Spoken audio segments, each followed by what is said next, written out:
Oke. Assalamualaikum warahmatullahi wabarakatuh. Bismillahirrahmanirrahim. Alhamdulillah.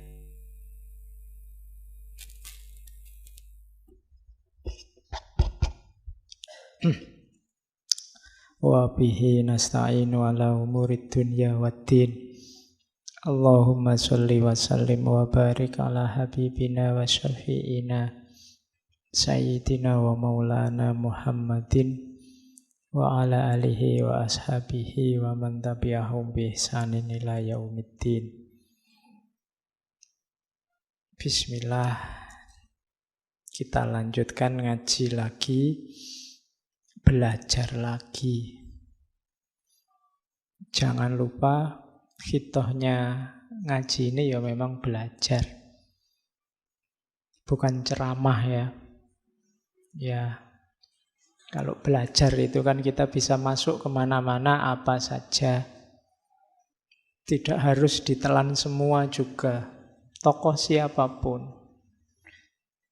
Saya sering bilang, yuk, setiap tokoh dengan gagasannya, dengan ilmunya itu bisa cocok sama kehidupan kita, bisa tidak cocok. Kita sendiri yang harus memilih. Tidak semua yang baik itu kompatibel sama hidupmu. Banyak hal baik yang mungkin tidak kompatibel, tidak cocok sama situasimu hari ini. Kajian-kajian tasawuf misalnya yang banyak menyuruh kita tawakal, banyak menyuruh kita pasrah pada Allah.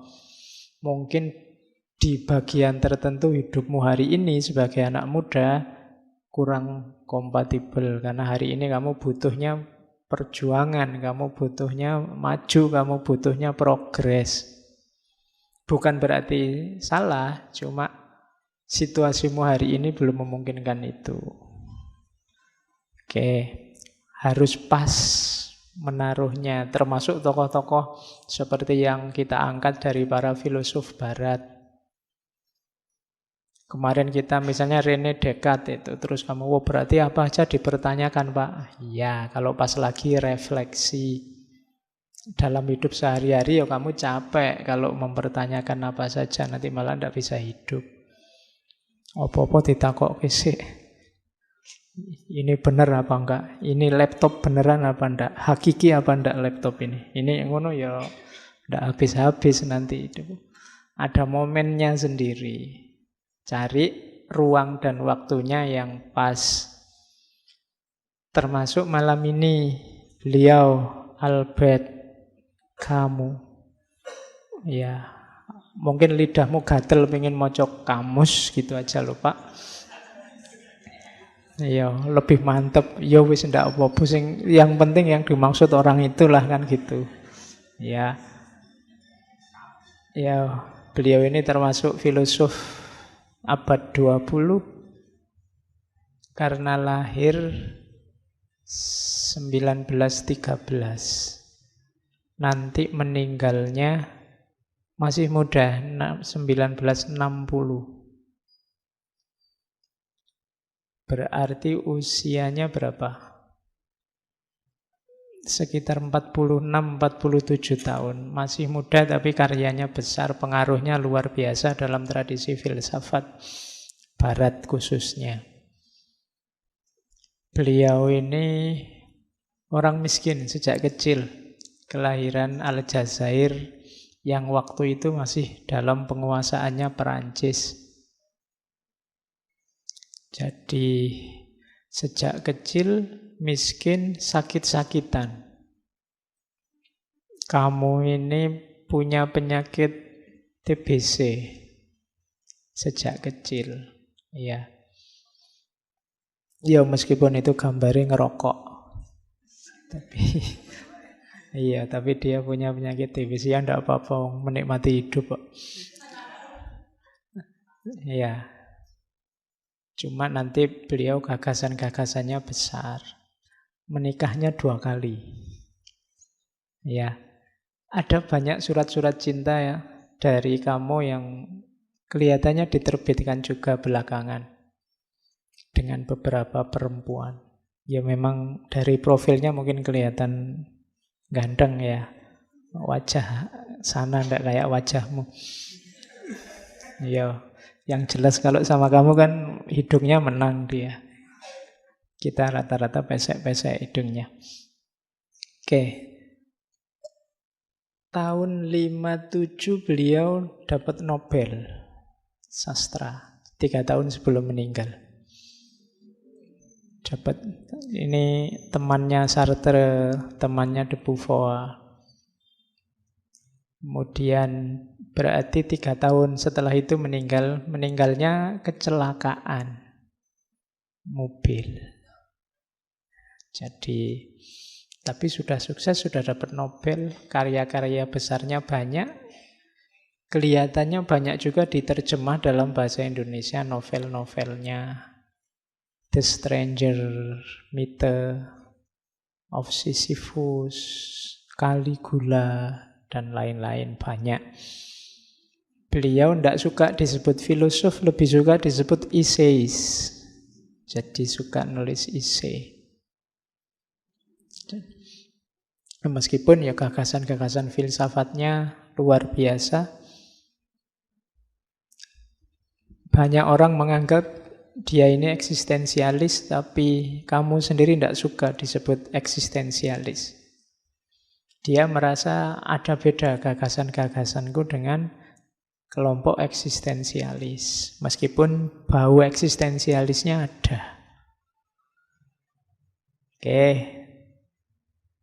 Pernah ikut Partai Komunis, tapi terus kemudian belakangan mengkritik juga, keluar juga dari Partai Komunis. Karena memang orangnya kritis. Bismillah kita lihat ya, kita malam ini belajar gagasan utama yang ingin ditampilkan kamu yang nanti dikenal sebagai absurdisme. Ini sebenarnya melanjutkan Kierkegaard.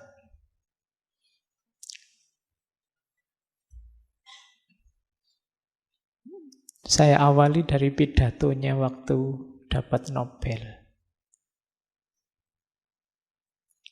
Katanya kamu, with what feeling can I accept this honor at a time when other writers in Europe are condemned to silence, and even at a time when the country of my birth is going through unending misery. Perasaan apa yang harus aku terima, yang harus aku rasakan saat menerima kehormatan ini di saat yang sama banyak penulis lain di Eropa yang tidak boleh ngomong, dibungkam. Dan bahkan saat ini negaraku, tempat kelahiranku sedang mengalami sakit yang tidak berakhir. Karena saat itu dijajah oleh Perancis, Aljazair. Dari kalimat ini kelihatan seperti apa pergolakan jiwanya seorang kamu. Hidup yang sejak kecil susah, sakit-sakitan, tanah airnya juga mengalami penderitaan yang luar biasa. Kemudian jerat kehidupan modern yang nanti ada kapitalisme, ada macam-macam. Termasuk banyak penulis yang terpaksa tidak boleh ngomong atau tidak bisa ngomong. Zaman itu kan banyak. Di Indonesia dulu kan ada itu kan larangan-larangan. Tidak boleh nulis, tidak boleh ngomong, tidak boleh mengungkapkan gagasan. Yang boleh ini, yang itu tidak boleh. Dulu kan biasa semacam itu. Dan itu yang diprihatinkan oleh kamu. Apa gunanya penghargaan ini? Saya harus ngomong apa? Mau ngomong terima kasih, alhamdulillah, bersyukur, atau ngomong apa? Itu kan membingungkan situasinya. Oke, itu pengantarnya. Sekarang kita lihat. Langsung ke tema utama, absurditas. Katanya kamu, at any street corner, the feeling of absurdity can strike any man in the face. Dimanapun di sudut-sudut jalan, feeling of absurdity, merasa absurd itu bisa menampar wajah siapapun. Merasa absurd itu merasa hidup ini tidak jelas ya. Itu merasa absurd. Hidup ini mau apa sih? Itu merasa absurd. Aku kayak gini ini buat apa sih? Itu merasa absurd kamu. Tidak jelas. Coba bertanya, apa tujuan hidup ini? Apakah hidup ini ada maknanya atau tidak? Gunanya apa aku di alam semesta ini? Kamu akan jatuh pada absurditas, katanya kamu. Jawabnya susah terus tidak jelas. Para filosof sebelum kita itu sudah mati-matian pengen jawab.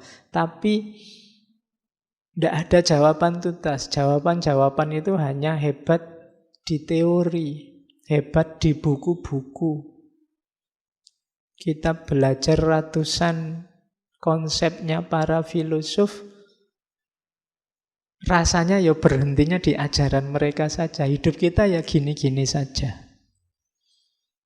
Itu contoh gambaran betapa absurdnya hidup ini. Coba kamu tanya, kenapa kamu ngaji? Tujuannya apa? Hasilnya apa? Yang kamu dapat apa? Nanti kan jadi absurd. Tidak jelas. Mungkin ikut-ikutan, mungkin pingin pinter, mungkin itu tidak jelas. Muter yang tidak jelas itu absurd. Kayak orang tuamu bekerja mati-matian biar kamu bisa kuliah. Setelah kamu kuliah, targetnya kan terus kamu kerja, terus kamu mati-matian kerja demi anakmu lagi biar anakmu bisa kuliah juga. Terus anakmu juga dia dapat pekerjaan mati-matian bekerja demi anak. Nah nanti ya ngapain bulet? Semuanya berkorban demi anaknya. Lo yang sukses terus siapa? Itu kan absurd. Tidak jelas.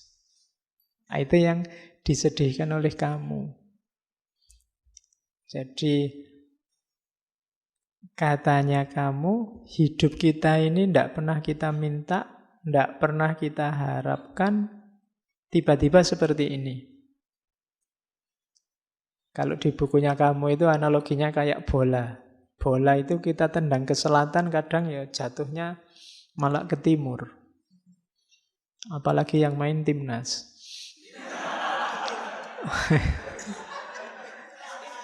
Ayo. Sudah diramal kalah, menang. Diramal menang, kalah. Bingung. Loh, tapi memang hakikatnya permainan bola kan begitu. Dan hidup kita kan juga begitu. Kita merancang kayak gimana, hasilnya apa. Jadi ada jarak antara ideal-ideal yang kita canangkan dengan kenyataan. Toh terus kita mati-matian memegangi ideal kita. Itu namanya absurd, katanya kamu. Oke. Ya termasuk nanti kritiknya pada agama. Cuma tidak boleh baper. Kalau dikritik, kadang-kadang kita memang begitu. Kita teriak-teriak agama sumber kedamaian, ternyata dalam sejarah banyak bukti agama jadi sumber konflik. Yang kita gadang-gadang ternyata meleset. Itu juga jenis absurditas. Jadi hidup kita serba, kalau nanti diterjemahkan oleh para filosof eksistensialis kayak Heidegger, faktisitas. Kita selalu terlempar dalam fakta-fakta yang seringnya tidak cocok sama gambaran kita selama ini. Mungkin dulu kamu sebelum kuliah membayangkan besok kalau saya kuliah, mau rajin nulis, rajin baca, bikin tulisan banyak. Besok kalau saya kuliah, mau nyari pesantren, terus rajin tahajud sambil ngapalin Quran dikit-dikit sambil itu kan idealmu. Begitu kuliah, yo kamu rasakan sendiri sekarang kan. Itu ada jarak antara teori-teorimu dengan kenyataan hidupmu. Katanya kamu, absurd itu konfrontasi antara dunia yang irasional dan kerinduan yang hebat akan kejelasan yang panggilannya menggema di kedalaman hati manusia. Dunia ini katanya kamu ndak serapi yang kamu pikirkan. Cuma kita selalu ingin menjelaskan dunia ini secara mutlak, secara pasti, secara rapi. Dan kita gegeran demi itu. Konsep A tawuran dengan konsep B mengkritik konsep C gegeran sama konsep D. Semuanya konsep, kenyataannya beda. Dalam hidup ternyata tidak sesederhana yang diteorikan di konsep-konsepnya para filosof. Kamu tetap ingin mengejar makna hidup. Kamu kan gitu, mahasiswa-mahasiswa yang agak apalah gitu kan. Ini saya pencarian, Pak. Ini kan, itu pun kalau ditanya detail ya bingung. Kamu itu nyari apa? Caranya gimana? Kalau nyari itu kan ukuran kamu sudah nemu itu apa. Itu kan harus jelas. Tapi begitu dijelaskan, aslinya tidak begitu, Pak. Mesti gitu. Kenapa? Itulah hidup. Katanya kamu, hidup itu memang absurd. Nah, oke, terus kamu menjelajahi gagasan-gagasan para filosof sebelumnya. Kira-kira apa ada makna yang absolut itu? Dan dia tidak nemu. Meskipun dulu René Descartes teriak-teriak, ayo dicari sampai yang kebenarannya paling pasti. Wong kamu tidak ngerti René Descartes juga bisa hidup enak, bisa ketawa-ketawa. Berarti apa? Tidak operatif, tidak fungsional. Maka katanya kamu tidak. Cirinya hidup ini absurditas. Jadi ketidakpastian. Oke, makanya di awal tadi saya bilang ya, siap-siap cari wadah yang pas untuk gagasan ini. Kamu salah wadah nanti jadi kacau. Terus, absurd itu apa? Ya, absurd itu dari bahasa Latin, absurdus, yang artinya tuli atau bodoh. Yang seperti rumusannya kamu tadi, konflik antara kecenderungan manusia untuk mencari nilai dan makna dalam hidup melawan kenyataan bahwa tidak mungkin orang bisa ketemu makna dan nilai pasti mutlak hakiki dalam hidup. Bukan tidak mungkin secara logik katanya kamu, tapi tidak mungkin secara human. Kenapa? Kita ini manusia. Kalau pakai bahasa agama mungkin manusia itu terbatas. Tidak mungkin dia ketemu yang tidak terbatas, yang mutlak, yang ultimate. Humanly impossible. Secara manusiawi tidak mungkin, tidak cuma secara logika. Jadi nanti akhirnya dikenal aliran absurdisme. Satu aliran filsafat yang menyatakan bahwa upaya manusia untuk menemukan makna, ya terserah istilahnya apa, makna batin lah, makna dalam lah, makna yang tinggi lah, ultimate lah, puncak lah, monggo, tapi pasti akan gagal. Tidak akan ketemu. Sehingga sifatnya absurd. Ya kayak tadi, absurd itu hanya dalam konsep.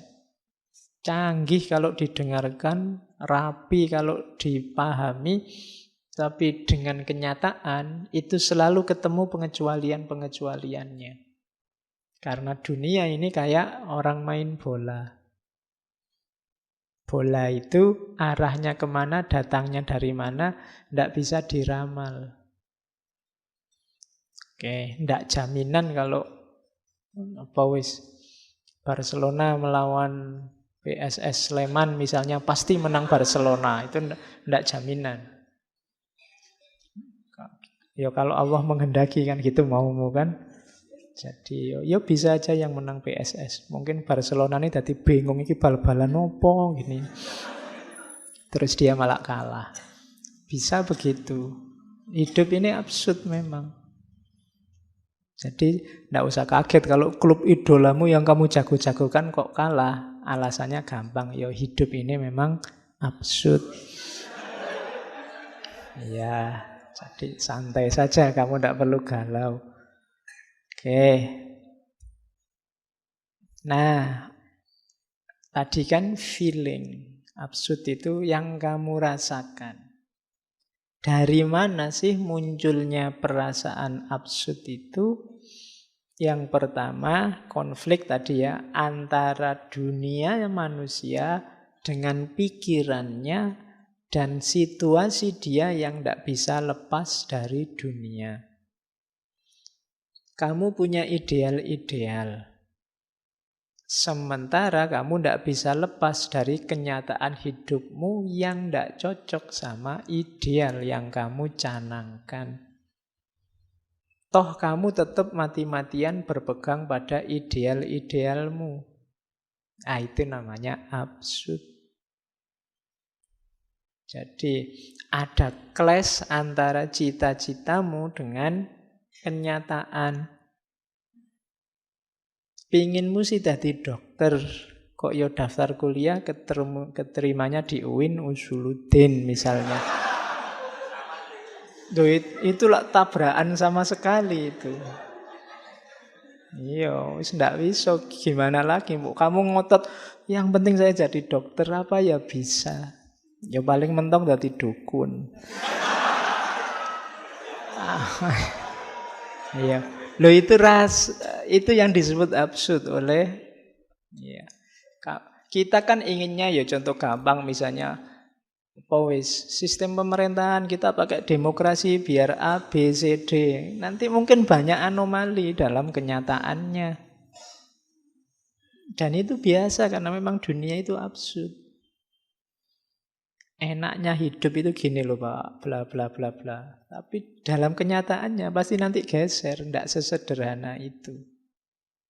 Itulah nanti dari situ muncul perasaan absurd. Yang kedua, absurd itu bisa terletak pada inginmu memahami hidup ini sedalam mungkin, sehakiki mungkin, seluas mungkin, tapi kenyataannya tidak mungkin kamu bisa begitu. Kemampuanmu, wawasanmu, sejauh apa jangkauan ilmumu, ya pasti terbatas. Mau komprehensif tidak gampang. Wong kita ini manusia yang meruang dan berwaktu. Jadi sehingga yang kita pahami ya sejauh jangkauan kita. Itu pun kita merasa inilah hakikatnya hidup. Nah, itu namanya absurd. Yang kamu tahu kebenaran itu ya sejangkau wawasanmu hari ini. Itu pun kamu tetap merasa ya tetap ini Pak yang paling sejati. Padahal tidak. Itulah perasaan absurditas yang kedua. Oke, itu kalimat yang ketiga menjelaskan. Kodrat manusia yang seutuhnya menginginkan adanya penjelasan yang menyeluruh sifatnya.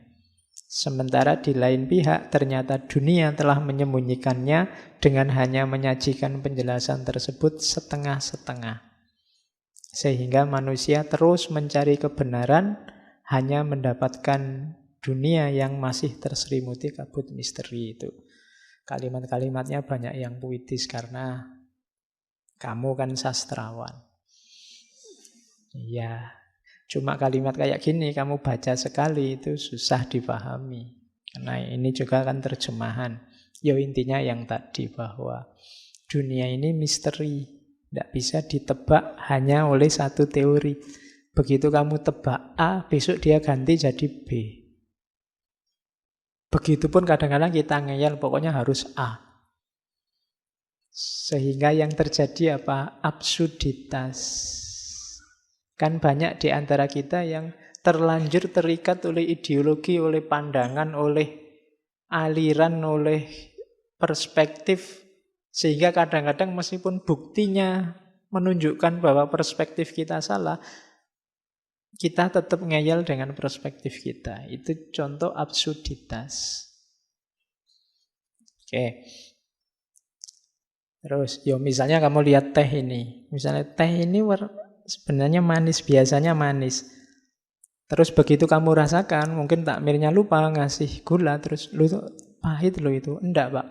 Teorinya tetap teh itu manis. Loh, wong saya merasakan sendiri pahit. Oh, itu Bapak yang keliru. Jadi sekarang kan begitu orang. Jadi buktinya jelas, tapi kamu tetap gandolan, kamu tetap pegangan teorimu, perspektifmu yang selama ini kamu anggap benar. Itulah absurditas.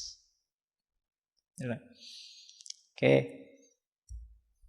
Nah, itu ada quote-quote tentang absurditas yang saya ambil beberapa dari kamu. Misalnya ini absurd. Banyak orang belajar tentang kebahagiaan itu apa, diperoleh dari mana, isinya apa. Padahal katanya kamu, you will never be happy if you continue to search for what happiness consists of. Kamu tidak akan pernah bahagia kalau kamu terus mencari apa sih kebahagiaan itu. Kenapa? Selama kamu mencari, ya kamu akan sumpek dalam pencarianmu. Jadi sepanjang kamu mencari, kamu tidak akan pernah bahagia. Sama kayak you will never live if you are looking for the meaning of life. Kalau kamu hanya sibuk mencari makna hidup, lah kapan kamu hidup? Itu yang dimaksud absurditas. Jadi kita selama ini kan apa yang kamu lakukan? Mengejar kebahagiaan, Pak. Lalu ngapain? Ya bahagialah saja. Kalau kamu mengejar kebahagiaan, kamu tidak akan ketemu kebahagiaan, kamu ngejar terus. Wong dia tidak hilang misalnya. Tinggal kamu nikmati saja. Sama kayak hidup tadi. Kamu kok repot banget nyari maknanya apa, artinya apa, hakikatnya apa. Mbok sudah hidup gitu aja kan selesai. Nah, itu maunya kamu. Itu contoh betapa absurdnya kita. Bahkan kadang-kadang katanya kamu nobody realize. Tidak banyak orang yang sadar bahwa banyak orang menghabiskan sangat banyak energi untuk jadi normal. Itu kan dikritik. Untuk jadi orang biasa saja, jadi manusia yang normal, itu kadang-kadang kita menghabiskan banyak sekali energi. Banyak orang yang menghabiskan daya, tenaga, waktu, pengen jadi apa? Pengen jadi manusia yang sejati, Pak. Manusia yang sejati aja kok repot-repot. Ya mbak, kamu hidup aja sebagai manusia selesai. Tapi energi kita habis untuk mengejar cara jadi manusia yang normal. Kayak SpongeBob itu kan, ada ketika dia pengen jadi normal, malah sumpek sendiri. Iya, jadi usahamu untuk jadi orang normal itu membuatmu jadi aneh. Harus ya kamu biasa saja jalani hidup seperti adanya sudah normal. Tapi kan kamu terus bikin standar-standar tentang kenormalan. Normal itu gini loh Pak, orang waras itu gini orang. Dan kamu kejar itu. Jadi energimu banyak habis untuk sesuatu yang tinggal kamu jalankan. Oke, itu kritiknya kamu. Itu ada yang ketiga saya bawa. Manusia selalu jadi korban dari kebenarannya. Begitu dia mengakui satu kebenaran, begitu dia memeluk satu kebenaran, maka saat itu juga dia memasang belenggu dalam hidupnya. He cannot free himself from them. Itu blundernya manusia. Hidup dalam absurditas. Oke, kita selama ini berputar-putar hanya untuk kembali ke ranah normal. Mencari makna hidup yang sejati. Wong hidup tinggal dihidupi, selesai. Ingin jadi normal, ya kamu nggak usah ngapa-ngapain, itu sudah normal. Tapi kamu nambah-nambah ideal sendiri, nambah-nambah standar sendiri yang bikin hidupmu susah. Itulah absurdnya manusia. Bikin aturan-aturan sendiri, nanti kalau sudah direpotkan oleh aturan, gegeran sendiri. Terus setelah itu aturannya dihapus sendiri, bikin aturan baru lagi gantinya, terus gegeran lagi, terus dihapus lagi, ganti. Kan selalu begitu. Energi kita habis dalam absurditas. Nah, itu kritiknya kamu. Terus nanti dia menggambarkan hidupnya manusia itu lewat mitologi Yunani. Jadi ada dewa namanya Sisyphus. Sisyphus ini putra Raja Aeolus. Oke, dia ini rada nakal. Banyak melakukan kejahatan, tapi terus dihukum oleh dewa-dewa, oleh Zeus, dimasukkan neraka. Di neraka pun dia masih nawar. Satu ketika dia ingin, mbok sekali-sekali saya main ke bumi. Masa disiksa terus, nggak bosan mau nyiksa saya. Nah, terus dikasih cuti sebentar ke bumi. Cuma begitu ngalami indahnya bumi lagi, dia nggak mau kembali. Oh, lebih enak di bumi daripada disiksa di neraka, ya mesti wae. Dia tidak mau kembali. Wah, dewa-dewanya semakin marah, akhirnya dikasih hukuman yang paling menyakitkan. Hukumannya itu mendorong batu ke atas. Batu ini kalau sampai atas akan jatuh ke bawah lagi. Kan kayak gunung itu dia gelinding ke bawah lagi, harus diambil lagi, dinaikkan lagi.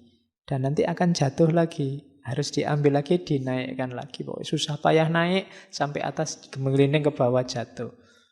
Dan hukumannya itu, sampai akhir zaman dia harus gitu terus. Pokoknya tidak ada akhirnya gitu terus. Nah, ini yang oleh kamu disebut absurditas. Hidup kita itu kayak gitu. Sudah capek-capek mendorong ke atas, nanti gelinding ke bawah. Kita turun lagi, kita dorong lagi ke atas, gelinding lagi ke bawah. Muter di situ terus.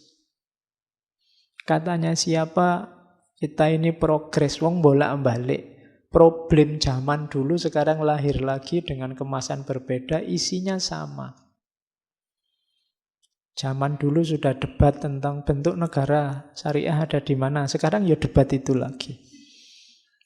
Zaman awal kemerdekaan, awal penjajahan juga sudah debat tentang itu, debat lagi.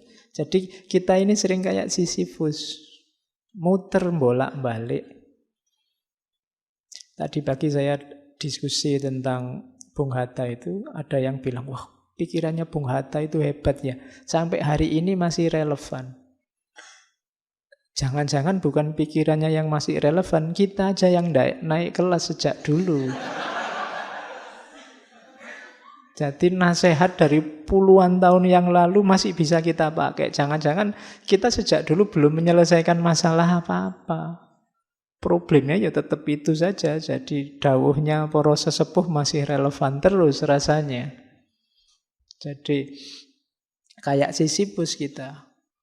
Jadi problem lama muncul lagi, diselesaikan dengan itu lagi, muncul lagi, diselesaikan dengan itu lagi.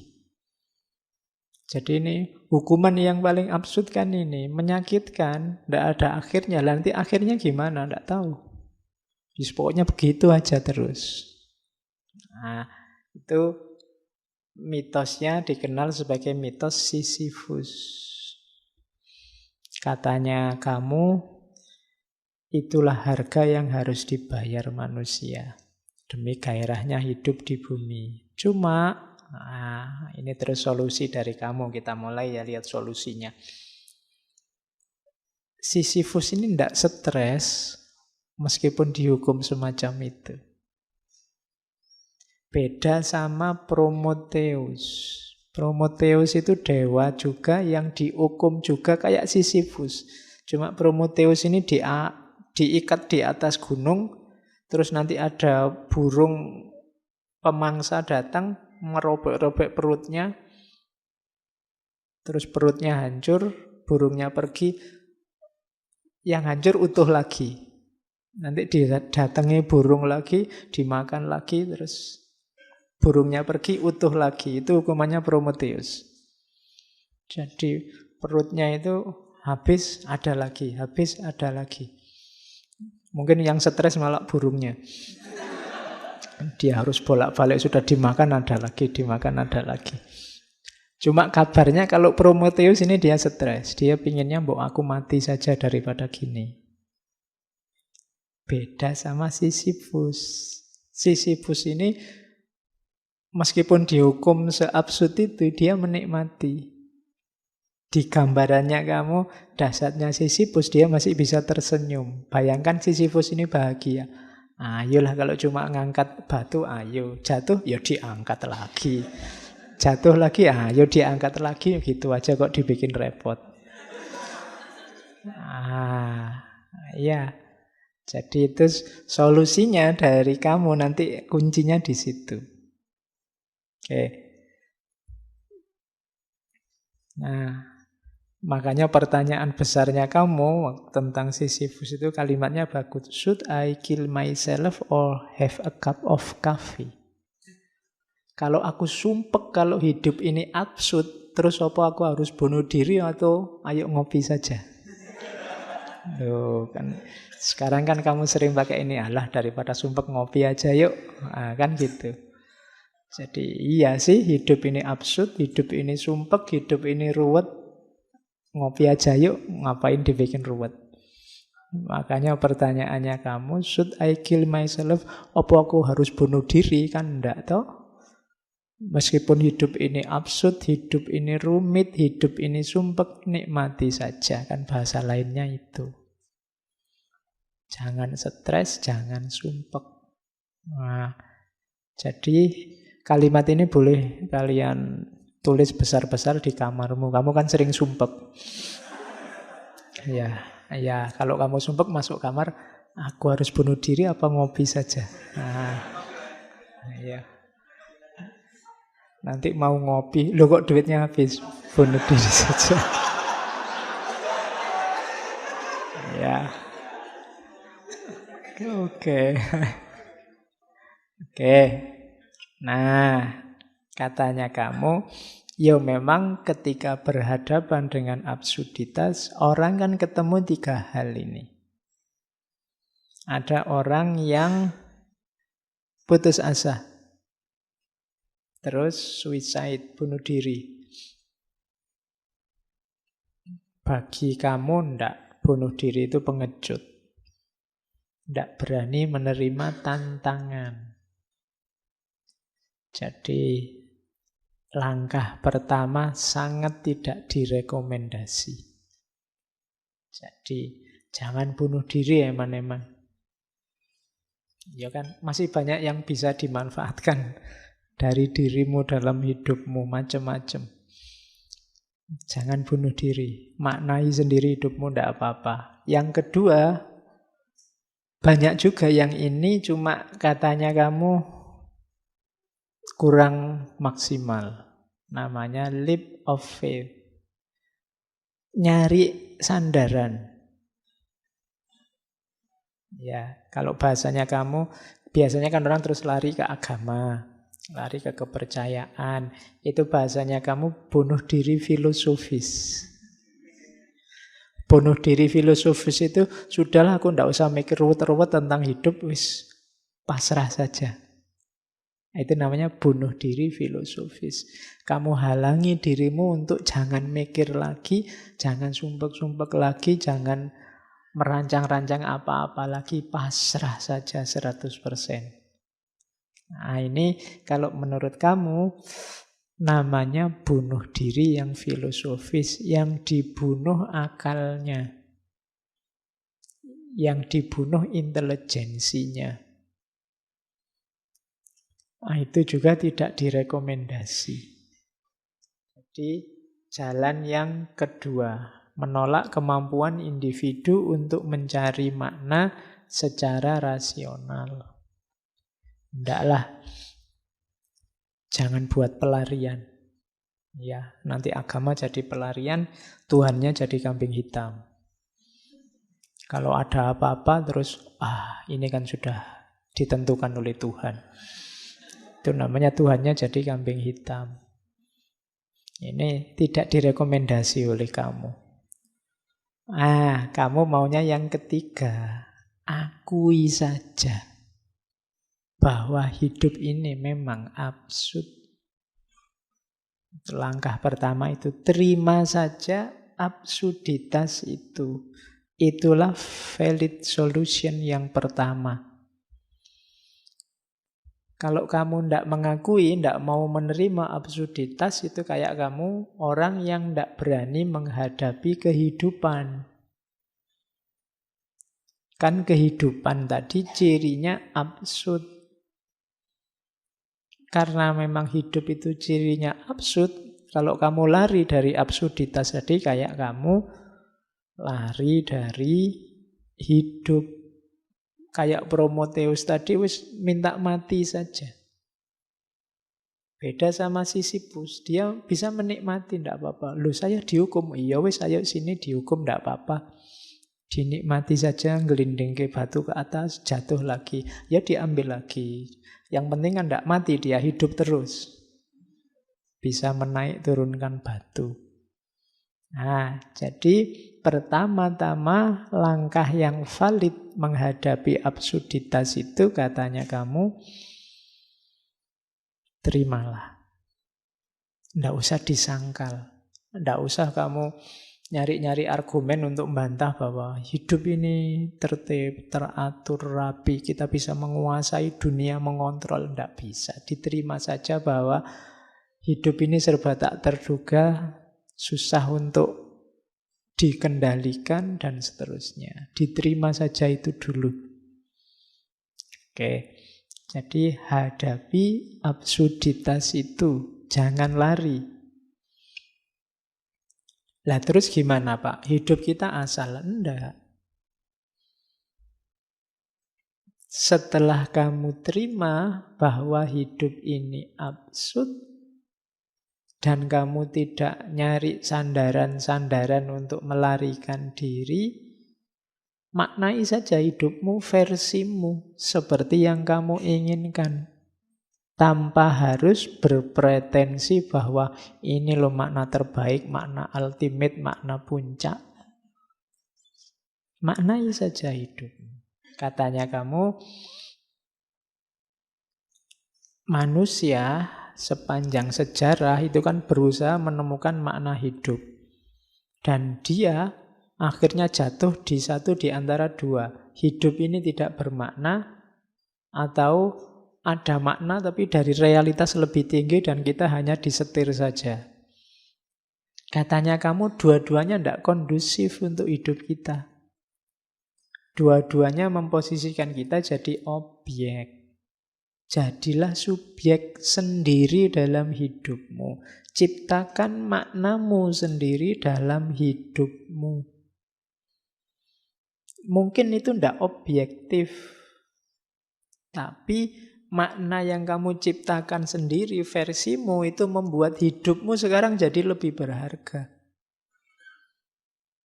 Dan kamu tidak merasa kosong lagi, tidak merasa hampa lagi karena absurditas tadi. Ndak apa-apa, hidup ini absurd. Kalau hidup ini ndak karu-karuan, tak bikin makna versiku sendiri yang membuat hidup ini rasanya kayak karu-karuan. Rasanya kayak lurus, ada maknanya. Tapi makna versiku.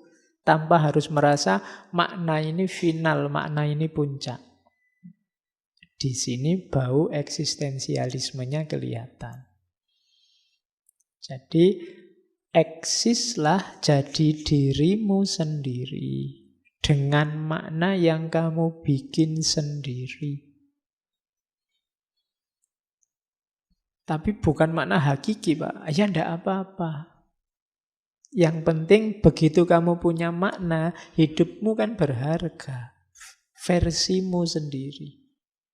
Setelah tadi kamu terima absurditasnya, bahwa hidup ini absurd, sekarang kamu beri makna. Lah nanti hidup ini tidak karu-karuan, Pak. Makna saya apa laku? Kalau besok makna saya nggak nyambung gimana? Bikin makna lagi. Ya, bikin makna baru lagi. Kalau sudah tidak cocok, ya ganti lagi. Dulu mungkin sebelum kuliah kamu, pokoknya Pak saya maunya belajar. Pacaran, no way misalnya. Ya, itu kan makna versimu. Tapi nanti mungkin semester 3 kok yo ada yang nyantol dan mau. Eman-eman ini kalau dilepaskan. Misalnya. Ya contohnya kan gitu. Tapi kan dulu prinsip saya ini Pak. Ya diganti saja, apa susahnya sih? Wong dulu prinsip kamu sendiri yang bikin. Sekarang diganti yang baru kan juga tidak apa-apa. Wong situasinya memang berubah. Mungkin dulu kamu membayangkan wajahku gini mungkin tidak terlalu laku lah paling. Mungkin. Ternyata laku juga misalnya.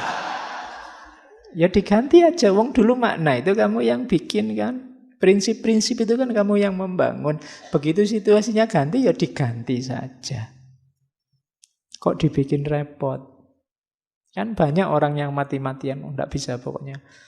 Apapun yang terjadi saya tidak mau Pak pacaran. Ya kamu sumpek dewe. Energimu akhirnya habis untuk ngempet biar tidak pacaran tadi. Hari ini kita banyak yang begitu. Demi prinsip. Itu diketawain sama kamu. Bukan saya loh ya. Ya. Jadi tidak terima saja hidup yang absurd itu. Kalau ada temenmu kok ngeritik, alah dulu katanya ndak mau pacaran, sekarang sama aja pacaran. Loh hidup ini memang absurd. Iya. Jadi ndak bisa dijelaskan hitam putih gitu loh. Kamu kan bisa menjelaskan gitu. Jadi dulu kamu punya prinsip itu karena bayanganmu tentang dunia ini, tentang realitas, tentang relasi itu seperti itu. Sekarang berubah situasinya. Jadi beri makna hidup versimu sendiri. Jadi tidak usah terlalu terikat, saya bilang tadi, terbelenggu oleh kebenaran yang kamu percayai, yang kamu bikin sendiri, sementara dia tidak nyambung dengan realitas. Jadi bikin makna versimu. Nah, itu ada quotes dari kamu, I continue to believe that this world has no ultimate meaning. Aku selalu percaya bahwa dunia ini tidak punya makna puncak, makna utama. But I know, tapi aku tahu bahwa something in it has a meaning. Ada sesuatu di dunia ini yang bermakna. Apa yang bermakna itu? And that is man, manusia. Because he is the only creature to insist on having one. Sebab manusia adalah satu-satunya makhluk yang bersikeras untuk punya makna. Iyalah, menurutku sih makna puncak itu tidak ada. Kecuali makna itu ada di manusia.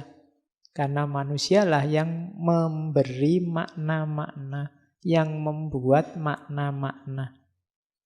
ngaji ini penting apa enggak, itu kan makna-makna. Perlu ndak ada minuman 2 semacam ini, itu kan makna-makna. Wong kadang-kadang diminum cuma 1, kok selalu dikasih 2 misalnya. Tapi kan itu ada makna di sini, nggak sekedar matematika. Jadi yang punya makna-makna siapa? Manusia. Peristiwa ya sekedar peristiwa. Kitalah manusia yang menempelkan makna-makna. Jadi berarti apa? Makna itu adanya dalam diri manusia, tidak di alam semesta. Jadi alam semesta ini puncaknya makna apa? Tidak ada. Karena yang nempeli makna-makna itu manusia.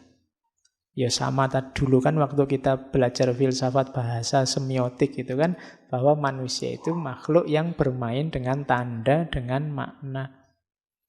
Warnanya merah dimaknai berhenti, warnanya hijau dimaknai kualik ya. Merah berhenti, hijau jalan, ya bener.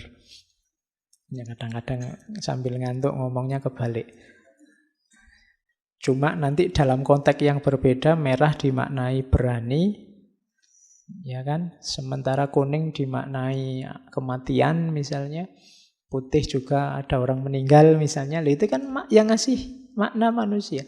Barangnya sih cuma bendera warna putih, tapi kadang-kadang dimaknai ada orang meninggal. Kadang-kadang kalau di sirkuit balapan ya berarti ada tabrakan. Kalau kan selalu begitu. Kalau lagi perang itu maknanya menyerah kan gitu. Itu kalau kamu tidak cerdas urusan makna-makna, kamu bingung hidup di dunianya manusia. Kalau kamu maknai pokoknya putih itu artinya menyerah. Nanti ada orang meninggal, wah ada yang nyerah nih berarti. Ya maknanya beda. Jadi itulah manusia, serba bermain-main dengan simbol. Kamu yang gundul, kamu yang gondrong, kamu yang rambutnya cepak, itu kan pasti memaknai. Saya filosof ya Pak, ya rambutnya panjang lah Pak, gondrong. Atau gundul, atau itu kan makna-makna. Barangnya sih ya itu, situasinya ya itu, tapi manusia yang ngasih makna. Maka hidup ini memang absurd, terimalah itu, tapi biar hidupmu berharga, maknailah versimu. Biar kamu eksis jadi dirimu. Itu maunya kamu. Terus, yang jelas jangan lari. Ini teorinya tentang illusion, act of illusion. Banyak orang yang melarikan diri dari absurditas, tidak mau menghadapi. Biasanya larinya pada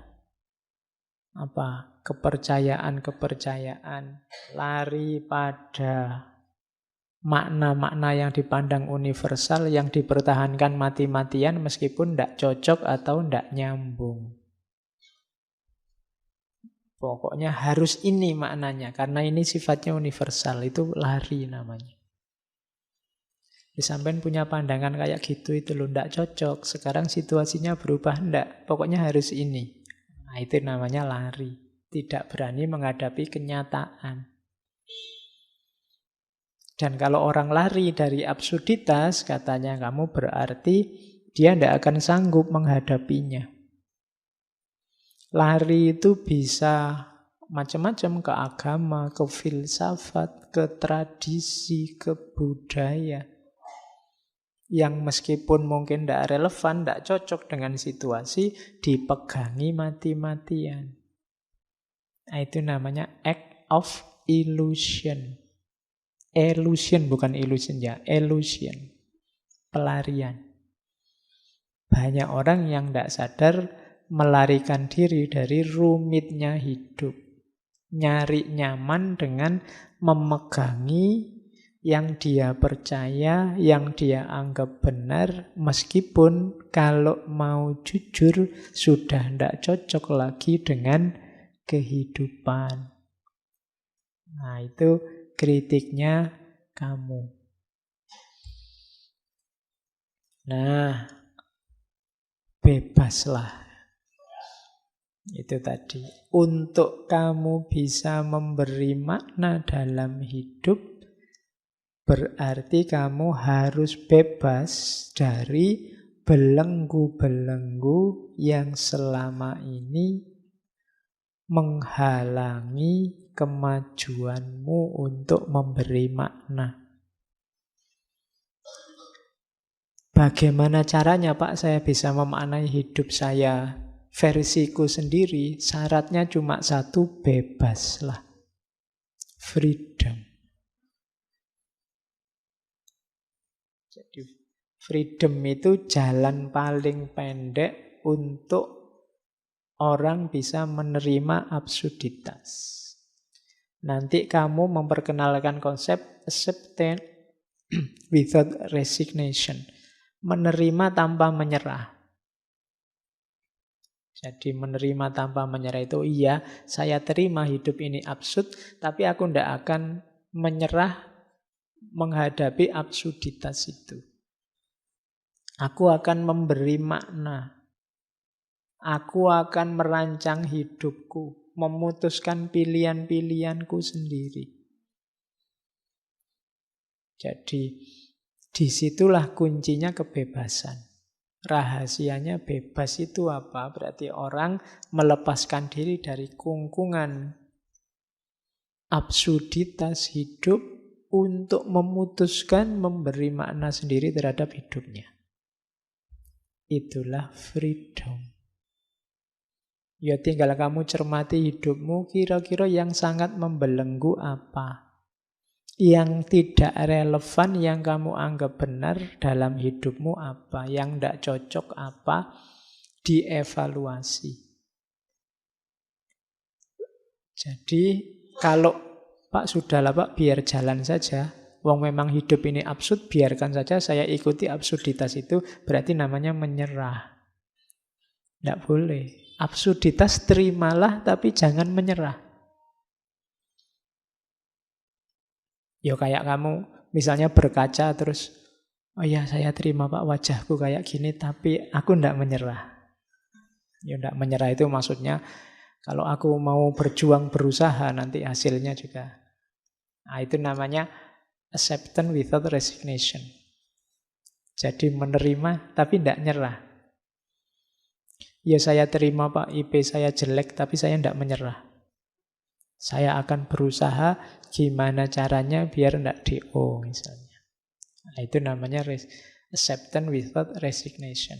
Atau kok seandainya DO, saya akan memaknai secara berbeda. Nah, loh iya, saya terima DO-ku tapi DO bukan segala-galanya misalnya. Loh iya, emangnya hidup ditentukan oleh IP ijazah kan tidak. Ya, yo nomor satu nasib. Oke. Nah, ya. Kalau pas nasibnya jelek terus dimaknai saja sebagai tantangan. Kasih makna baru nanti. Oke.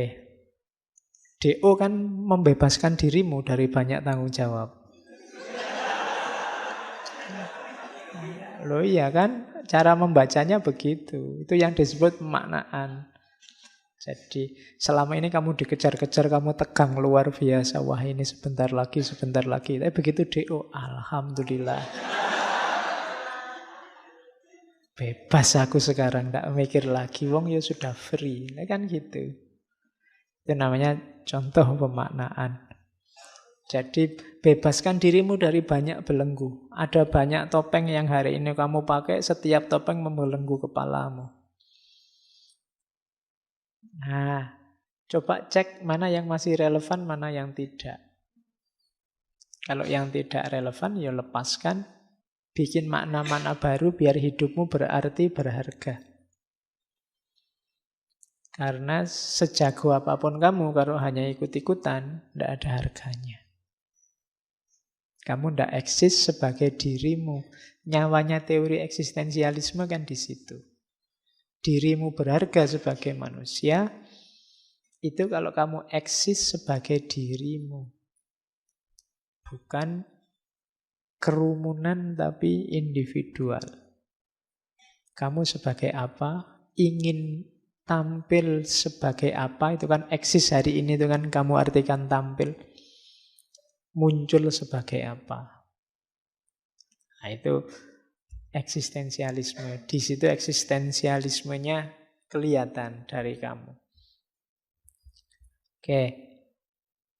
The only way to deal with an unfree world is to become so absolutely free that your very existence is an act of rebellion.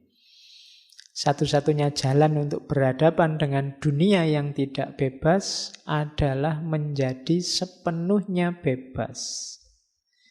Sehingga hidupmu, keberadaanmu, hakikatnya adalah tindakan pemberontakan.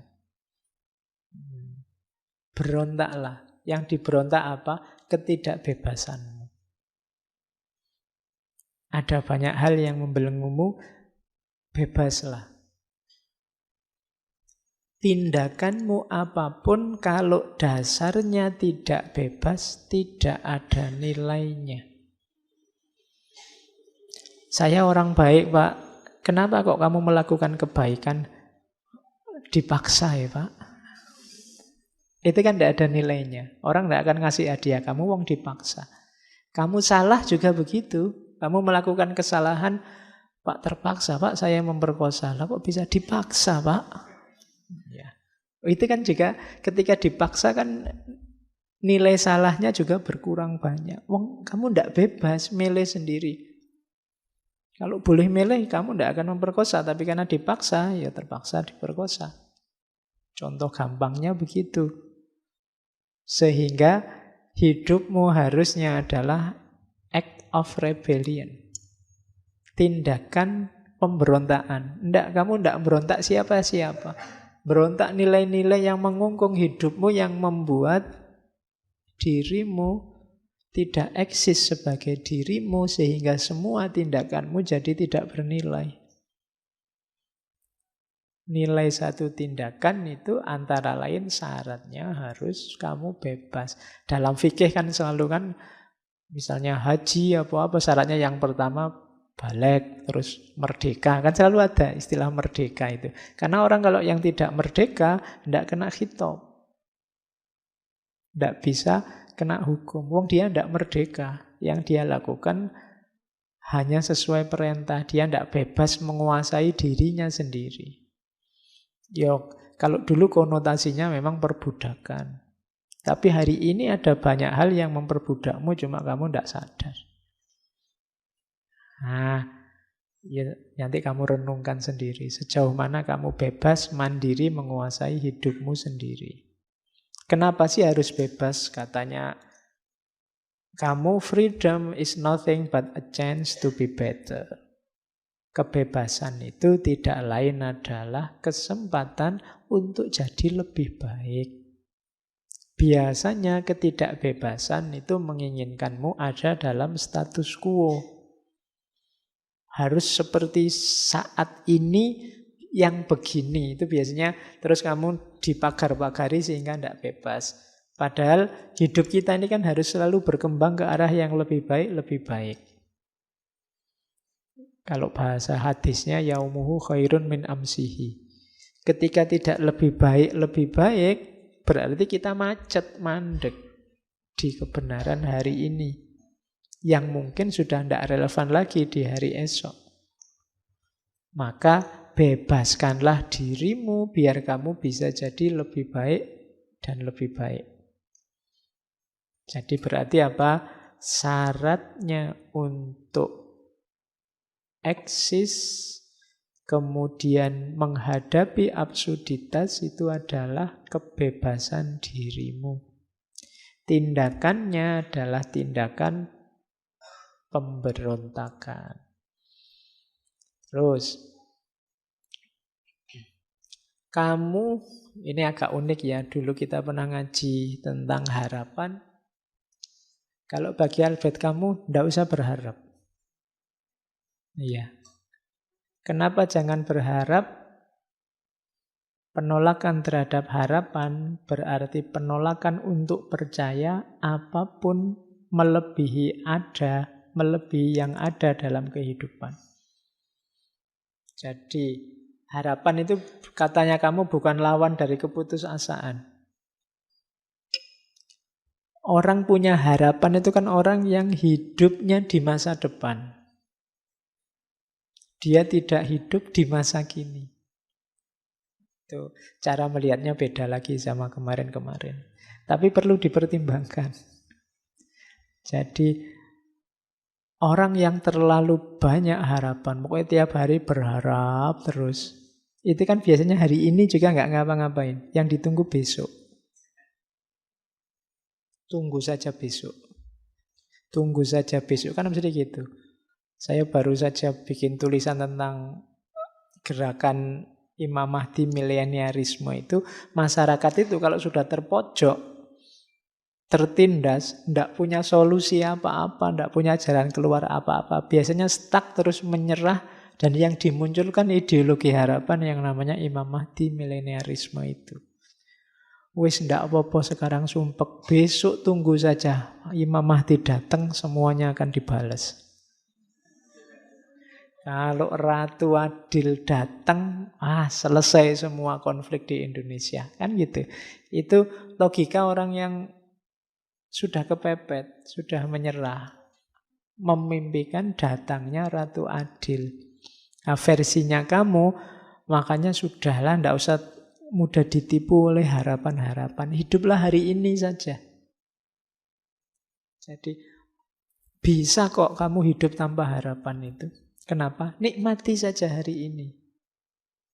Katanya kamu, harapan bagi seorang absurdis, orang yang berani menghadapi absurditas itu, katanya kamu adalah metode pengecut untuk lari dari absurditas. Tidak berani menghadapi masa kini, tunggu saja besok. Nah, itu kayak kamu kalah, gegeran sama temenmu, tunggu saja, Gusti Allah tidak tidur. Kan selalu begitu. Itu tanda-tanda kamu tidak bisa melawan sekarang. Tenang aja. Setiap tindakan ada balasannya. Itu logikanya kamu begitu. Sebenarnya tidak usah begitu, lawan saja. Tanding hari ini. Kalau hari ini kamu kalah, apa ya bisa diharapkan besok kamu pasti menang. Jadi berjuangnya sejak hari ini. Jangan menunggu besok. Perhatikan saja situasi hari ini. Dengan tanpa memiliki harapan, katanya kamu, orang akan termotivasi untuk hidup sepenuhnya di setiap momen peristiwa yang dia hadapi saat ini. Itu uniknya filsafat ya. Berpikir itu bisa dari banyak segi. Kamu mau nyari wajibnya orang punya harapan dengan haramnya orang punya harapan, itu sama-sama ada argumennya. Makanya tadi saya bilang tinggal cocokkan saja sama situasi hidupmu. Enaknya kamu punya harapan atau tidak yang kondusif sehingga nantinya melahirkan banyak kebaikan dari dirimu. Ya kamu sendiri nanti yang merancang. Kira-kira kamu perlu harapan apa enggak? Yang mungkin hidupnya penuh kegagalan, ya mungkin kamu butuh harapan biar enggak milih pilihan pertama tadi, bunuh diri. Sumpek, apa-apa gagal itu enggak apa-apa, mungkinnya punya harapan. Tapi yang sedang mengawali perjuangan, menurut saya tanding saja hari ini. Tidak harus ditipu oleh harapan-harapan. Itu kamu melihat yang nomor 2 ini. Terlalu banyak harapan membuat orang tidak fight. Jadi tidak mau turun ke gelanggang. Nah itu kalimatnya kamu. He who despairs of human condition is a coward. But he who has hope for it is a fool.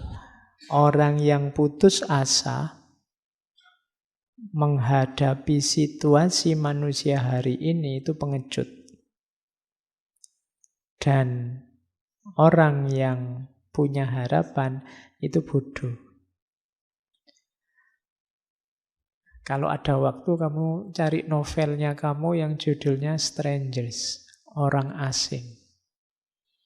Itu isinya orang yang hidupnya cueknya pol. Ya memang judulnya orang asing.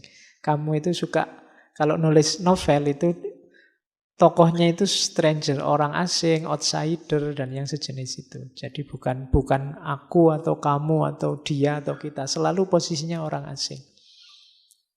Nanti itu kan ceritanya seorang yang, ya pokoknya gambaran absurditasnya hidup itu nanti ada di kamus Strangers itu. Di novel Strangers itu. Jadi orang asing. Isinya mungkin bagi kita yang sukanya hidup tertib, aturan moral, peduli sama orang lain, itu isinya tidak karu-karuan novel itu.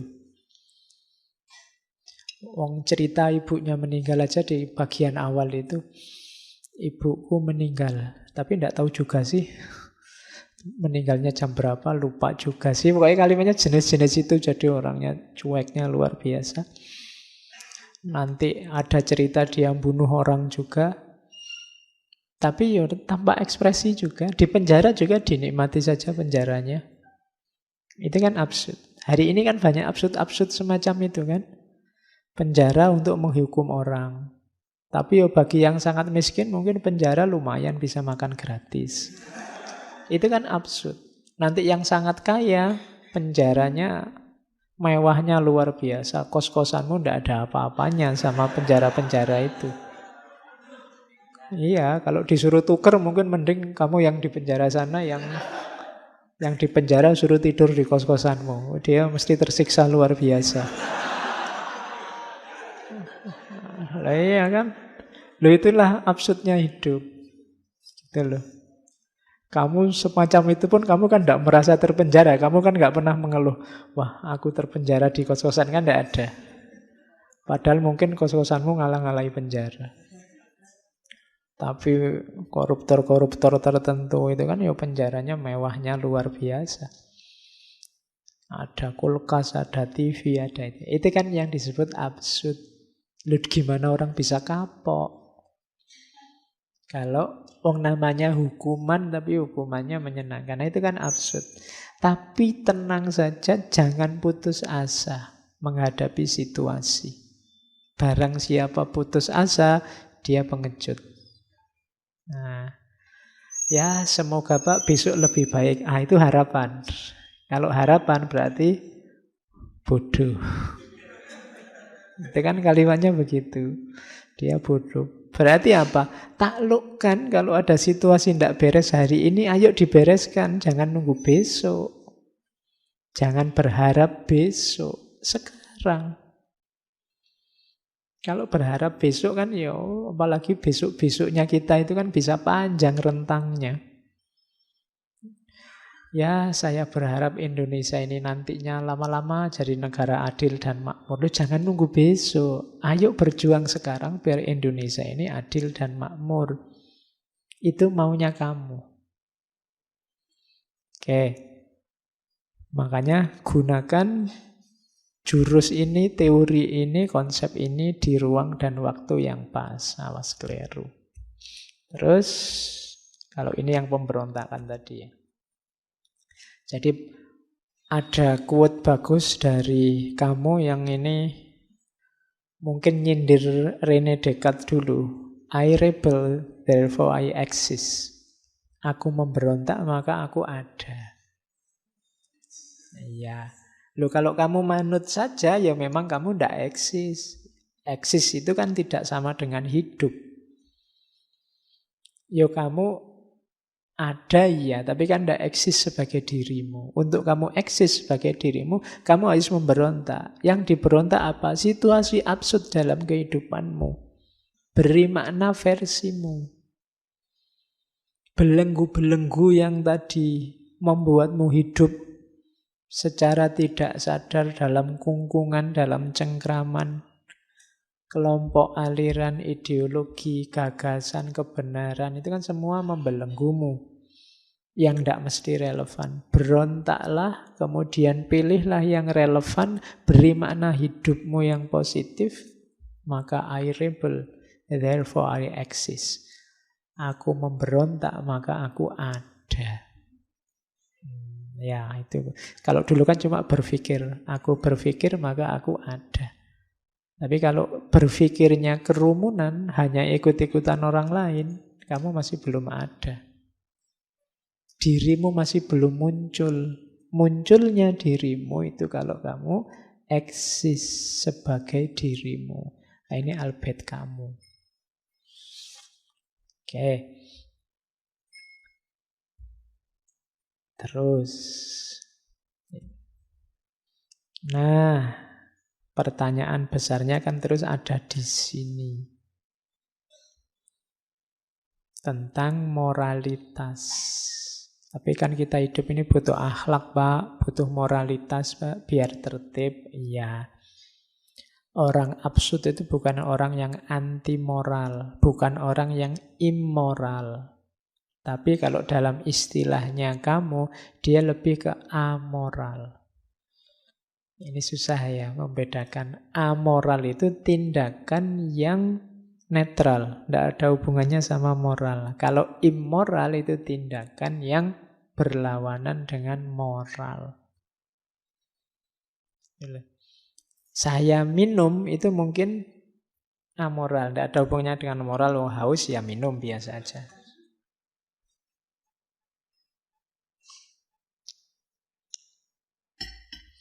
Cuma kalau tehnya tak siramkan ke wajahmu, ya itu immoral. Menyakiti orang lain itu immoral. Kamu duduk itu ya amoral. Amoral itu ya itu belum ada hubungannya dengan moral. Kamu duduk saja. Pak, saya duduk, Pak. Iya. Tapi saya duduknya sambil nendangi teman saya yang di depan. Oh, itu baru amoral, immoral. Jadi ada amoral, ada immoral.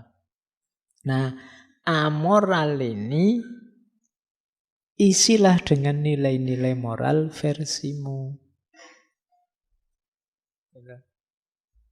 Jadi, baik atau buruk, lihatlah ruang dan waktunya, kemudian ciptakan makna itu versimu. Sama.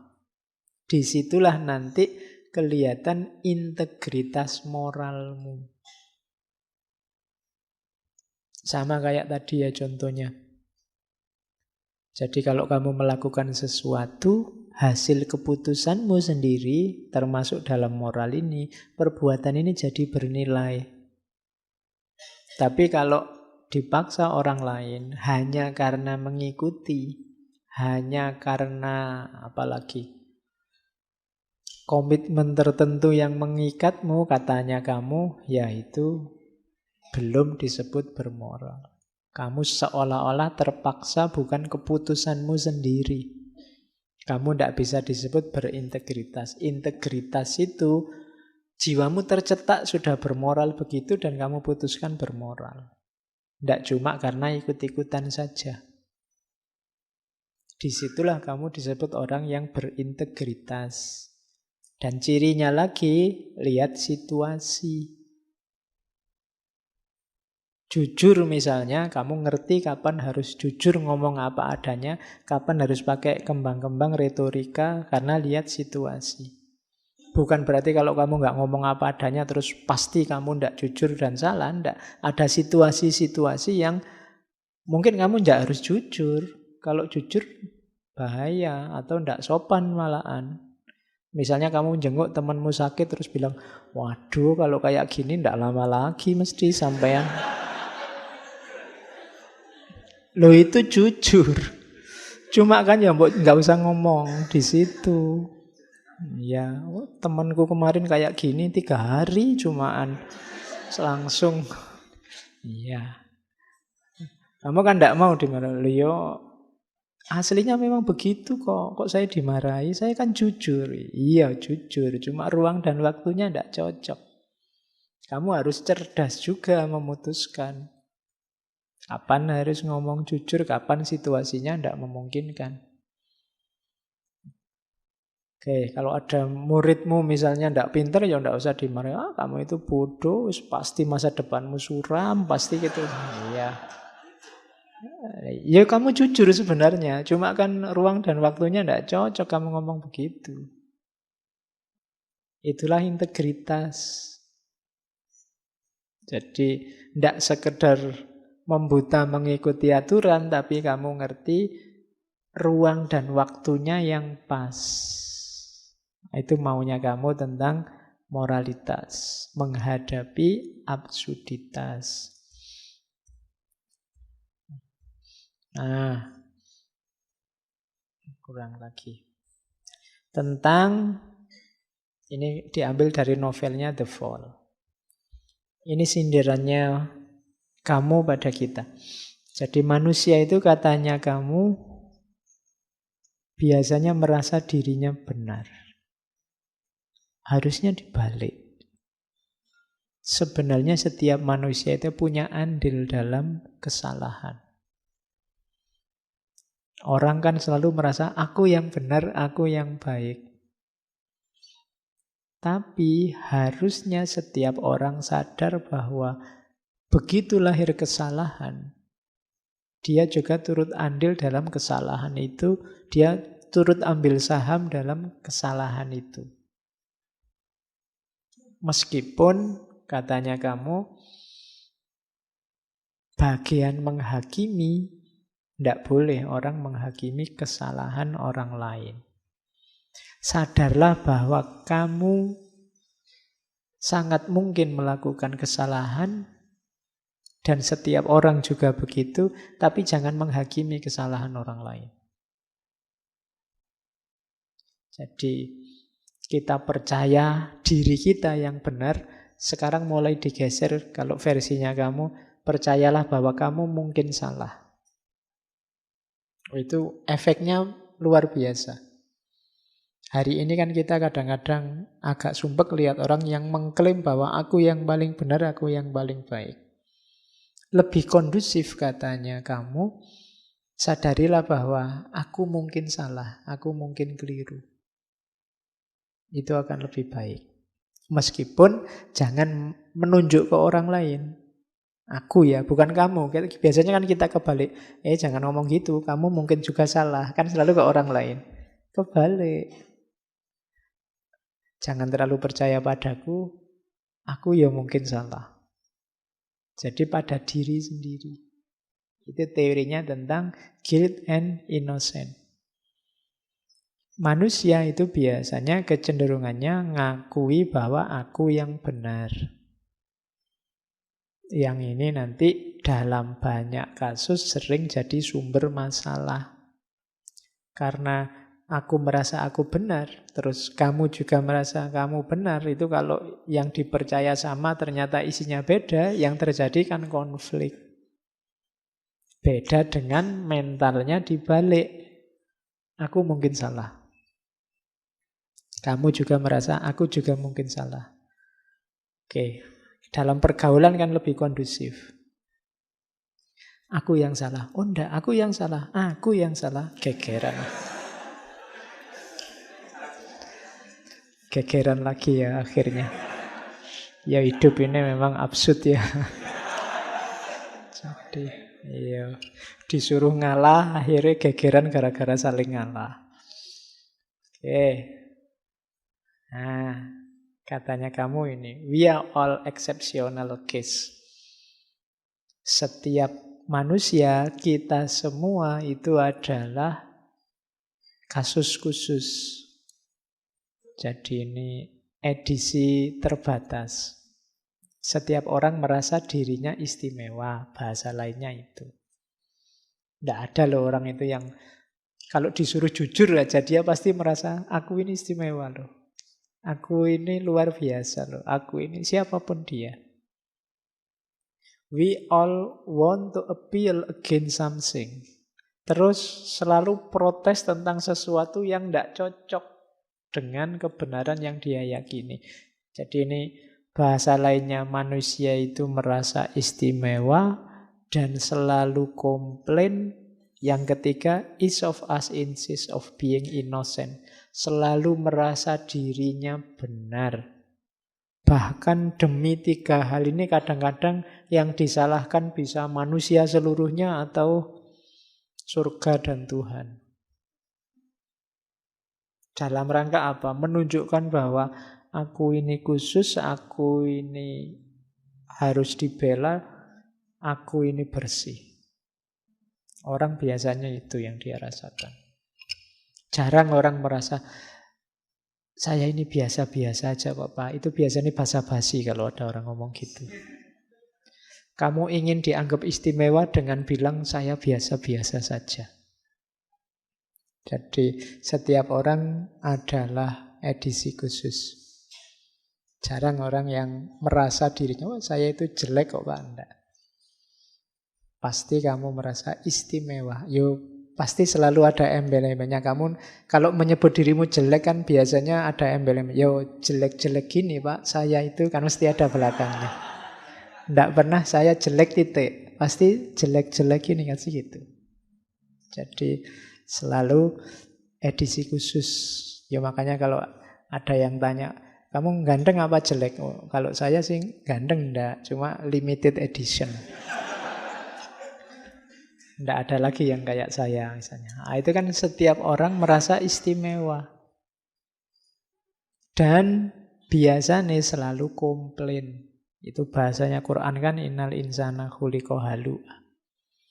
Manusia itu komplain terus. Jadi appeal against something. Terus merasa benar, merasa bersih. Feel innocent at all cost. Bahkan untuk demi semua tadi, keistimewaan dirinya, kebersihan dirinya, kadang-kadang menyalahkan semua orang. Atau bahkan bentuk ekstrimnya sampai menyalahkan surga kalau di situ. Ya menyalahkan Tuhan. Ini maunya Tuhan gini, mau apa lagi? Kan begitu. Itu namanya nyalahkan Tuhan. Takdirnya Tuhan begini, mau apa lagi? Yang disalahkan Tuhan. Jadi cirinya itu tadi tentang guilt and innocent. Bahwa manusia itu kebanyakan merasa dirinya bersih. Bahayanya di situ. Terus, ini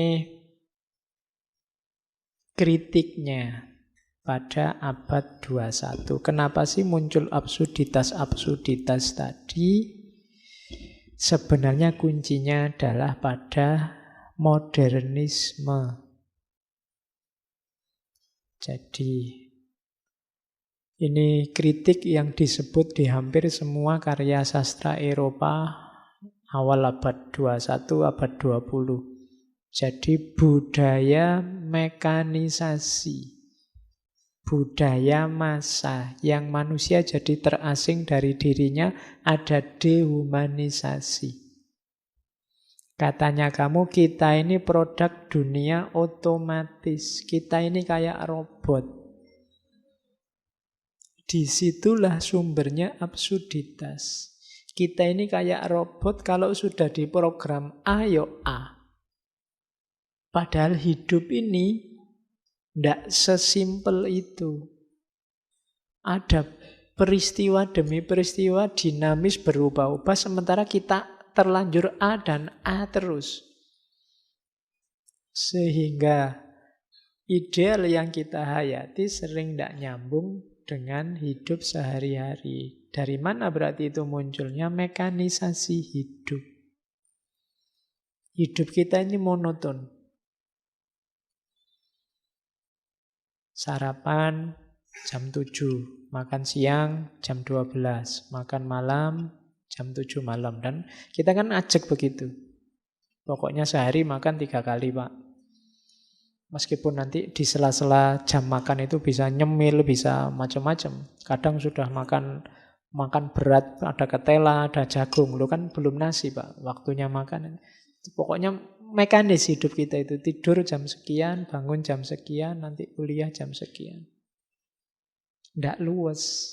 Mekanisasi hidup. Ya contoh yang lain banyak. Rutinitas-rutinitas yang menjebak. Kenapa menjebak? Karena kadang-kadang mungkin tidak relevan lagi itu dijalankan, tapi dipaksa harus begitu terus. Ngaji ini emangnya harus malam Kamis? Kok tidak bisa malam Minggu misalnya? Apa tidak bisa malam Jumat? Ya memang biasanya malam Kamis, ya malam Kamis aja lah Pak. Itu jebakan-jebakan cara berpikir modern. Rutinitas. Ya sementara malam Kamis ya tidak apa-apa. Kapan-kapan diganti. Oke, tapi ini contohnya. Ini yang bikin hidup jadi absurd. Kamu mempertahankan idealmu yang sudah tidak relevan lagi dengan situasinya. Oke. Nah, ini cara untuk jadi eksis saya ambil dari salah satu suratnya kamu. Kalimatnya bagus-bagus. My dear, tuh, yo, sayang. Ya, kalau kita kan sering pakai kalimat sayang sekali. Kenapa Indonesia sepak bola itu nggak menang-menang? Karena begitu mau ngegolkan ndak gol, kata komentatornya sayang sekali. Ya, wong ndak gol malah disayangi. Oke. Ya, katanya kamu ini in the midst of hate, di tengah-tengah kebencian, kutemukan dalam diriku cinta yang tidak terkalahkan. Di tengah-tengah air mata, kutemukan dalam diriku senyum yang tidak terkalahkan. Di tengah-tengah kekacauan, kutemukan dalam diriku ketenangan yang tidak terkalahkan. Aku sadari melalui semua itu bahwa di tengah-tengah musim gugur, kutemukan dalam diriku musim panas yang tidak terkalahkan. Dan itu membuatku bahagia. Karena apapun yang terjadi, betapapun kerasnya dunia ini menekanku, dalam diriku ada sesuatu yang lebih kuat, sesuatu yang lebih baik, yang melawan balik, menekan. Itu ngirim surat cintanya unik ya. Tapi isinya dalam. Ini membuat orang jadi tangguh. Dunia ini memang absurd. Banyak sekali kebencian, banyak sekali air mata, banyak sekali kekacauan. Tapi tidak usah khawatir kalau engkau manusia yang sejati, dalam dirimu ada cinta yang tidak akan bisa dikalahkan oleh kebencian. Ada senyum yang tidak akan bisa dikalahkan oleh air mata. Ada ketenangan yang tidak akan bisa dikalahkan oleh kekacauan. Apapun tekanan dunia padamu, engkau lebih kuat, maka engkau bisa menekan balik dunia. Jangan mau ditekan. Caranya gimana? Tekan balik. Nah, jadi hidup kita adalah perjuangan saling menekan antara kita dan dunia. Menanglah, eksislah, jadi dirimu, jangan tenggelam dalam absurditas tadi. Nah, itu nasihatnya kamu dari surat ini. Kalau ini juga dari buku hariannya. Temukan makna, sisihkan melankolia dari kesedihan. Keluarlah jalan-jalan. Jangan di kamar saja, jangan sumpek saja. Ayo keluar. Tidak harus satu perjalanan yang romantik di taman, tapi muncullah seolah-olah ada satu momen spektakuler, bertabur bunga dan keharuman, lalu satu sosok imajinatif yang luar biasa membawamu ke dunia lain. Keluarlah kamar, bayangkan sudah semua orang menyambutmu, bayangkan Kamu disambut dengan bunga-bunga, bayangkan aja, enggak apa-apa. Iya. Jadi jangan mengurung diri terus di kamar. Tidak harus satu perjalanan yang membuatmu berkali-kali terlahir kembali. Temukanlah makna yang tidak pernah terbayangkan oleh kepala siapapun yang lain. Jangan takut menghabiskan waktu bersama dirimu sendiri. Tidak peduli nanti menemukan makna atau tidak. Curilah waktu dan berikan sepenuhnya secara eksklusif kepada dirimu sendiri. Nikmatilah hidupmu, bahagiakan dirimu. Curilah waktu. Hari ini orang menyebutnya me time. Tidak ngerti isinya apa me time itu. Pokok intinya senangkan dirimu. Harus ada waktu untuk itu. Nikmatilah privasi dan kesendirianmu. Itu bukan berarti membuat dirimu antisosial atau menolak dunia. Namun engkau perlu bernafas dan perlu menjadi dirimu sendiri. Hidupmu mungkin berat, sumpek. Isinya tekanan demi tekanan. Orang tua tanya kapan lulus, dosen ngasih tugas makalah tidak selesai-selesai. Duit habis, temenmu cerewet, itu kan tekanan demi tekanan. Kamu isinya stres terus. Keluarlah jalan-jalan. Nikmati hidupmu. Beri kesegaran untuk hidupmu. Engkau diberi Allah amanat pertama-tama itu kan ya tubuhmu sendiri. Jiwa dan ragamu. Jangan dibikin susah. Harus ada waktu, ambil nafas dan menikmati diri. Jangan mau ditaklukkan oleh dunia yang absurd.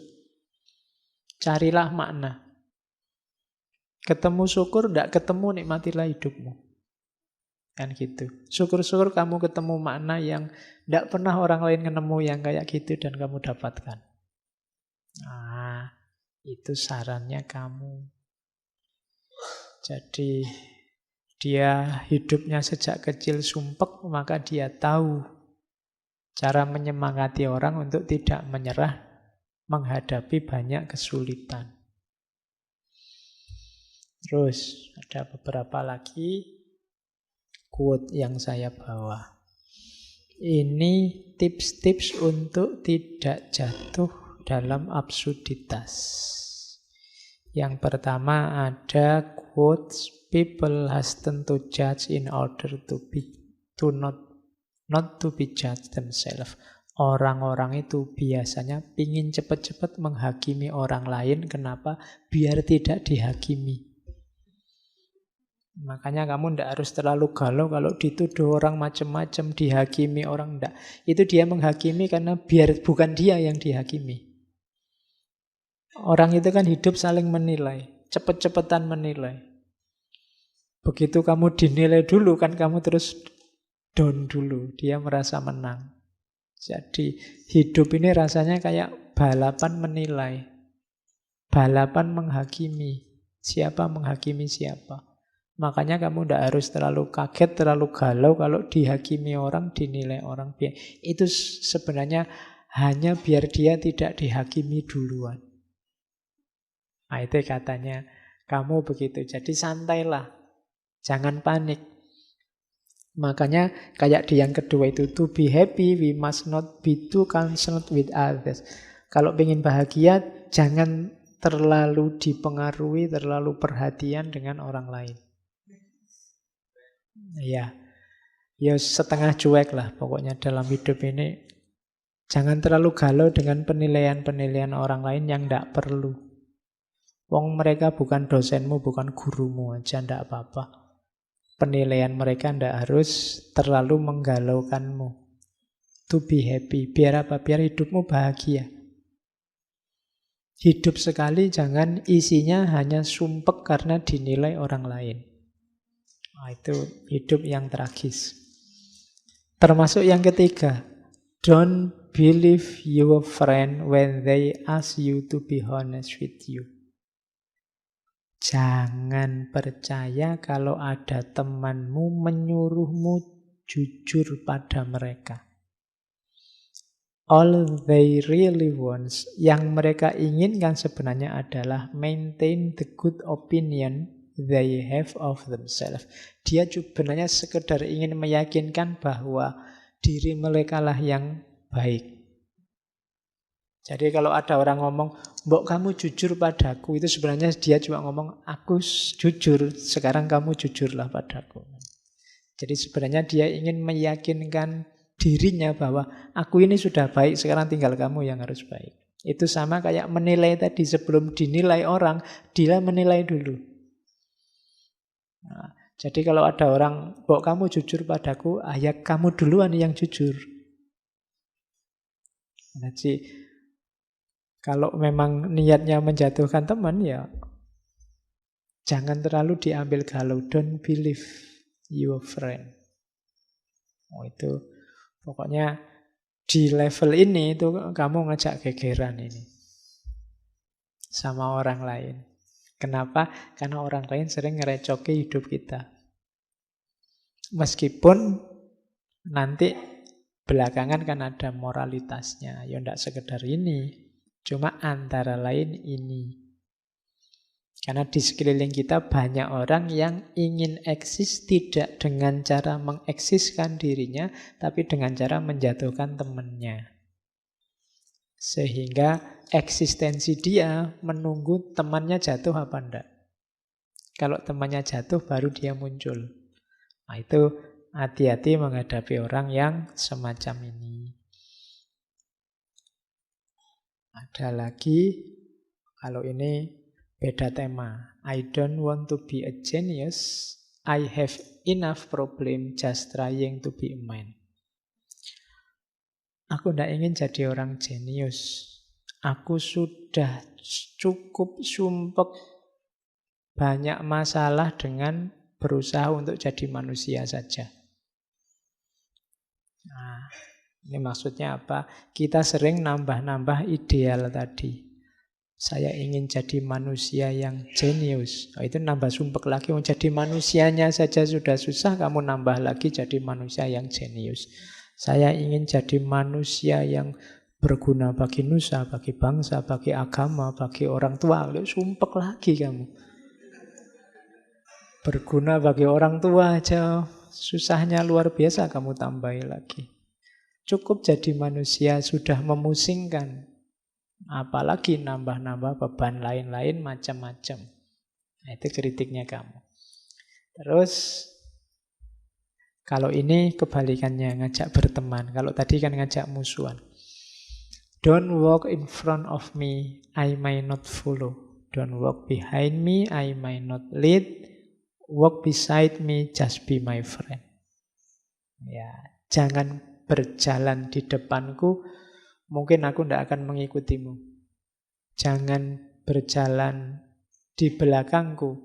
Aku tidak akan mengarahkanmu, aku tidak akan memimpin kamu. Berjalanlah di sampingku, jadi temanku saja. Ini bisa kamu pakai kalau waktu mau nembak. Ya, iya kan? Yo. Jangan jalan di depanku, jangan jalan di belakangku, di sampingku. Oh.